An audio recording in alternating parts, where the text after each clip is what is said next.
ఈ రోజైతే చేపల ఫ్రై ఓవెన్లో ఎలా ప్రిపేర్ చేశానో చూసేసేయండి. చూస్తానే చేపలు బిర్యానీ అనుకుంటారు, చేపల బిర్యానీ అయితే కాదు. వీడియో మొత్తం చూడండి, మీకే అర్థం అవుతుంది. ముందుగా అయితే చేపలు అయితే క్లీన్ చేసుకున్నాను, కానీ ఆ ఈకలు తోకలు మాత్రం కట్ చేయలేదు. ఒకటైతే కట్ చేశాను కానీ చెయ్యి అయితే తెగింది, మళ్ళీ కట్ చేయలేదు. కొన్ని మసాలాలు కలుపుకొని చేపలకైతే అప్లై చేశాను. Fish curry powder, onion powder, garlic powder, Kuwaiti masala, Saudi masala, curry powder, paprika powder, coriander, cumin powder, salt, pepper powder, turmeric powder, కొంచెం కట్ చేసుకున్న కొత్తిమీర, సన్నగా కట్ చేసుకున్న ఆనియన్ ముక్కలు, హిందీ తమ్మర్, కువైట్ తమ్మర్, ఫ్రెష్ గార్లిక్ జింజర్ పేస్ట్, వీటన్నిటిని మిక్స్ చేసి చేపలకైతే అప్లై చేశాను.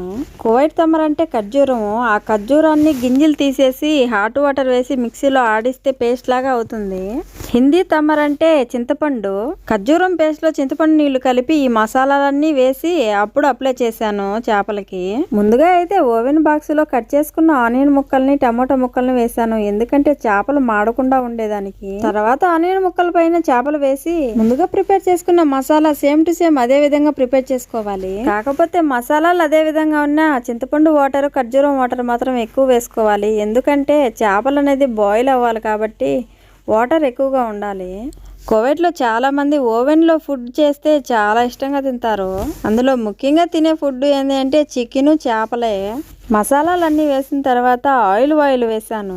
కువైట్లో ఉన్న వాళ్ళు చేపల కూర చేసేటప్పుడు నార్మల్ ఆయిల్ యూజ్ చేయకుండా ఈ ఆయిల్ యూజ్ చేయండి, చాలా టేస్టీగా ఉంటుంది చేపల కూర. చేపల కూర అంతా ప్రిపేర్ చేసుకున్నాను. మంట మీడియంలో పెట్టి 2 గంటలు ఓవెన్లో అలా వదిలేసాను. వీడియో అయితే కొంచెం మిస్ అయింది, కానీ నేనైతే అల్యూమినియం పేపర్ని అయితే చుట్టేసాను పైన కూడా, ఎందుకంటే అల్యూమినియం పేపర్ కానీ చుట్టేస్తే చేపలు తొందరగా ఉడికిపోతాయి. కువైట్లో అయితే చేపలు చేసేటప్పుడు మాత్రం ఆ నల్ల నిమ్మకాయలను అయితే ఎక్కువగా వాడుతూ ఉంటారు. నల్ల నిమ్మకాయల పౌడర్ని కూడా వాడుతూ ఉంటారు. గార్లిక్ని కూడా తుంచకుండా అలాగే వేసేస్తారు. చేపలు ఉడికేటప్పుడు బ్లాక్ లెమన్ని, గార్లిక్ని అయితే వేసాను. వీడియో అయితే మిస్ అయింది. చేపలు అయితే ఫ్రై చేశాను, కానీ కొంచెం జ్యూసీగా ఉండేదానికి సాస్ అయితే పక్కనైతే ప్రిపేర్ చేశాను. ఆ సాస్ చేసేటప్పుడు మాత్రం వీడియో అయితే తీయలేదు. సేమ్ టు సేమ్ టమాటా బజ్జీ ఎలా ప్రిపేర్ చేస్తామో సేమ్ టు సేమ్ అలాగే ప్రిపేర్ చేశాను. ఎన్ని మసాలాలు వేసినా చేప తుంచిన తర్వాత లోపల మాత్రం చప్పగానే ఉంటుంది, అందుకే అలా ప్రిపేర్ చేశాను సాస్ని అయితే. ఎందుకంటే చేపలు తినేటప్పుడు ఆ సాస్ అయితే అద్దుకొని తినేస్తారు, బాగా టేస్ట్గా ఉంటుందని అలా ప్రిపేర్ చేశాను. మనమైతే ఇండియాలో అయితే చేపల పులుసు చేసుకుంటాం, చాలా టేస్టీగా ఉంటుంది.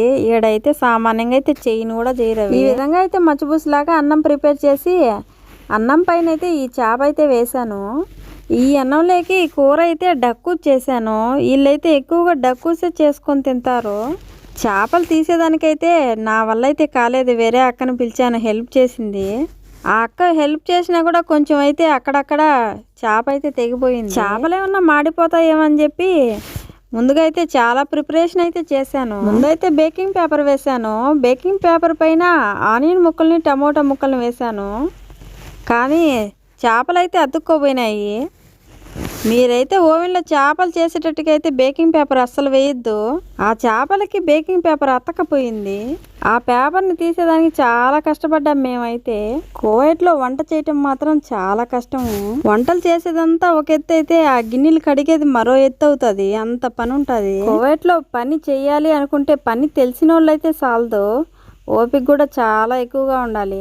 వాళ్ళు ఏదన్నా ఒక మాట అన్నప్పుడు ఈ చెవిలో విని ఆ చెవిలో వదిలేసేయాలి. ఆ విధంగా ఉంటేనే ఇక్కడైతే ఉండగలరు.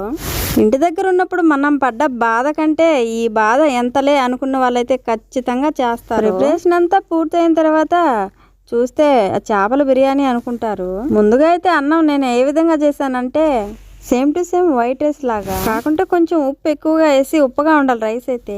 కొంచెం ఆయిల్ కూడా ఎక్స్ట్రా వేసాను, ఎందుకంటే అన్నం పట్టుకుంటే ఆయిల్ తగలాలి, ఆ విధంగా ఉండాలి. అలాగే యాలక్కాయలు, లవంగాలు, బిర్యానీ ఆకు, చెక్క, కొన్ని మిరియాల గింజలు వేసాను.